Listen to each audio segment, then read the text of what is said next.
Les coiffures ancestrales africaines sont bien plus que de simples ornements capillaires. Véritables expressions de l'identité, de la spiritualité et du rang social, elles incarnent des siècles de traditions transmises de génération en génération à travers tout le continent africain. Chaque tresse, chaque motif, chaque style porte en lui une histoire, un message, une appartenance. C'est au théâtre Le Lavoir moderne parisien du 18e arrondissement de Paris que Nadine Mateki, congolaise, Michel-Ange et Luc du collectif Afro-Créma, tous deux camerounais, nous ont gratifiés d'une manifestation autour de l'art capillaire avec le programme Création Africa. Une journée ponctuée d'une exposition artistique, de conférences, de showcases et d'un show capillaire puissant et très attendu. Pendant l'esclavage, les coiffures africaines ont permis aux personnes réduites en esclaves de préserver leur identité. Malgré la perte de leur liberté, de leur langue, de leur nom, elles utilisaient les tresses pour maintenir un lien avec leur origine, cacher des graines ou tracer des cartes d'évasion. Les coiffures africaines traditionnelles connaissent un renouveau et sont fièrement portées par les personnes afrodescendantes pour affirmer leur identité.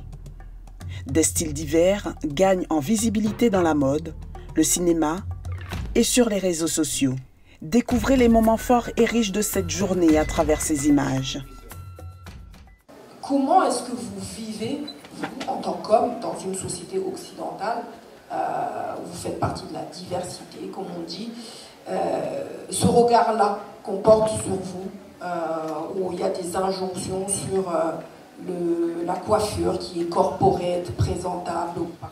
Moi, en tant que métis, j'ai toujours vécu le fait d'être différent, d'être raciné. C'est-à-dire que j'ai grandi en France, j'ai toujours été, on m'a toujours dit, toi t'es un noir, t'es un noir, t'es un noir. Et j'arrive au Congo, on me dit, toi t'es un blanc. Bon, comment on fait avec ça? À un moment, donc forcément à l'adolescence, oui, 14 ans, ben, t'as envie d'être intégré, t'as envie d'être un peu comme tout le monde, donc tu vas t'habiller un peu comme tout le monde, tu vas te coiffer un peu comme tout le monde, mais les cheveux, tu peux pas tricher, tu vois. J'aurais bien, à 14 ans, moi aussi, je voulais être blond, avoir une mèche comme ça, ça marche pas. Donc, à un moment, t'es obligé d'assumer, en fait. Et vous postez une photo de vous sur Facebook ou ailleurs, il y a des Congolais qui viennent écrire et qui disent « coupe-toi les cheveux !» Enfin, ça arrive très souvent. Mais d'ailleurs, c'est intéressant aussi, cette histoire de se couper les cheveux. J'aurais plutôt de raser les cheveux. Parce que souvent, on a l'impression aujourd'hui que c'est une norme. Et moi, je me souviens de mon enfance en Afrique. Alors, généralement, quand on se rasait les cheveux, on appelait ça souvent la coiffe des voleurs. C'était qualifié comme ça. C'est la coupe des voleurs à l'époque. Bon, je ne parle pas de jugement de valeur, mais je veux dire, c'était qualifié comme ça à l'époque. Parce qu'effectivement, quand on remonte beaucoup plus loin, regardons les images des années 70, 60, 50, on trouve aucun, regardons les dirigeants africains, aucun n'a les cheveux. Ils ont tous des cheveux. Tous des Latumba, des Lumumba, tout le monde a des cheveux. Donc, l'Africain a toujours, je pense qu'en Afrique, on a toujours vécu avec nos cheveux, qu'ils soient longs ou peu importe. Mais c'est vrai que la tendance aujourd'hui, la norme, qui est effectivement de se raser la tête, on va dire, elle est, en tout cas pour moi qui ai vécu en Afrique, elle est assez récente. Récente, hein, c'est peut-être une trentaine d'années, je veux dire, mais c'est assez récent. Parce que je me rappelle à l'époque, et d'ailleurs quand on s'informe un peu, on se rend compte que pendant l'époque coloniale, l'administration coloniale, effectivement, avait tendance à raser les cheveux. Tout à l'heure, je disais, les gens ne comprennent pas quand on s'insurge contre l'appropriation culturelle au niveau de la coiffure. C'est pas qu'on ne peut pas que des blancs coiffent des noirs. C'est qu'à un moment, il faut de l'inclusion. L'inclusion, elle passe par la reconnaissance d'une culture, par la reconnaissance d'un savoir, avant de s'approprier les choses. Et ça commence par nous. Il est important que nous, on se valorise en tant que coiffeurs, qu'on ait conscience qu'il ne s'agit pas que de faire de l'argent sur la tête des gens, il s'agit de valoriser ce que l'on est, une culture, une beauté qui est la nôtre.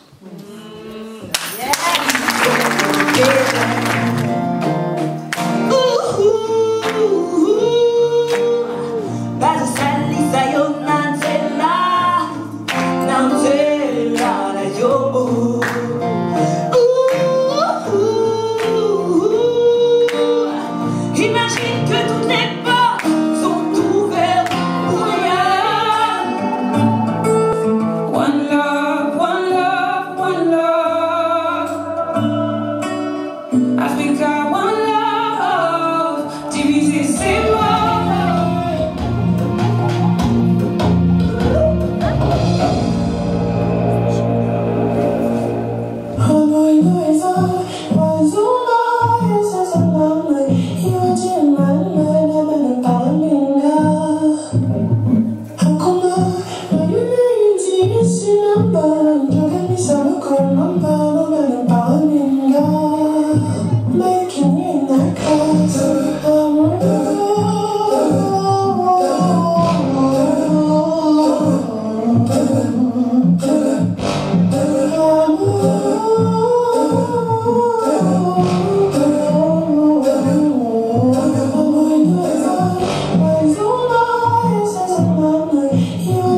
Merci, merci, merci. C'était un travail de longue haleine. On a bossé dur pour vous présenter ce tableau. Et on est fiers de ce qu'on a fait. Et j'espère vraiment que ça vous a plu. Et on a fait du... Avec Nadine, justement, on a vraiment beaucoup appris. Tant pour la création, comment avancer, on a beaucoup appris. Merci encore Nadine d'avoir été notre mentor pour cette édition. Merci infiniment, merci. Je ne sais pas vous dire, juste merci beaucoup. Merci aux modèles, merci aux garçons. Merci à tous ceux qui ont fait en sorte que ceci soit réel en fait. Merci beaucoup. Merci Nadine, merci d'avoir accepté d'être mentor de Afro-Créma. Au final, je suis contente de ce que ça a donné. C'était un peu stressant au début parce que je voyais personne et c'était assez inquiétant. Mais je suis contente de voir tout ce monde et que tout le monde soit venu pour prêter main forte et soutenir l'art africain, l'art capitale.